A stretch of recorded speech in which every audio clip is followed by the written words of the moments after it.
Let's do an example of a deductible. Let's say the plan you're in has a $500 deductible, and the plan has their medications on 5 different tiers, 1, 2, 3, 4, and 5. And we're going to say that tiers 1 and 2 are excluded from the deductible. And remember from the earlier video, excluded means you're just going to pay whatever the cost shares is at these tiers, and the plan's going to pick up their part.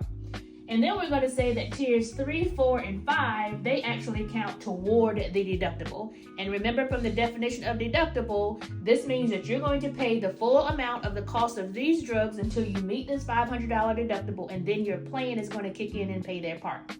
So let's say that drug A is on tier 1. How much are you going to pay when you first go to the pharmacy to fill it? You're only going to pay $10. And that's because it's excluded from the deductible, and tier 1 has a $10 copay. Now, the second prescription that you're going to get is drug B. Drug B is on tier 3, and the cash price for drug B is $400. You have a deductible of $500, so you're going to pay $400 for drug B. Because remember, you got to pay the full price because you have not yet reached your deductible.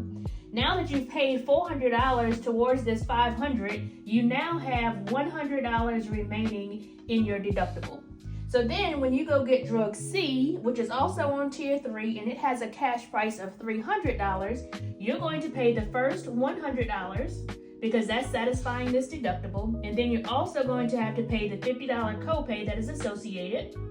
So therefore, you're going to pay $150 for this drug that's drug C that's also on tier 3. So if you picked all of these up on the same day, you're going to pay $560 for all 3 of your prescriptions. Now, the way this works when you go back the next month to actually fill these prescriptions, because you have now met your $500 deductible, you're only going to pay $50 for your tier 3 drugs, which is drug B and C, and you'll continue to pay the $10 for drug A that was on tier 1.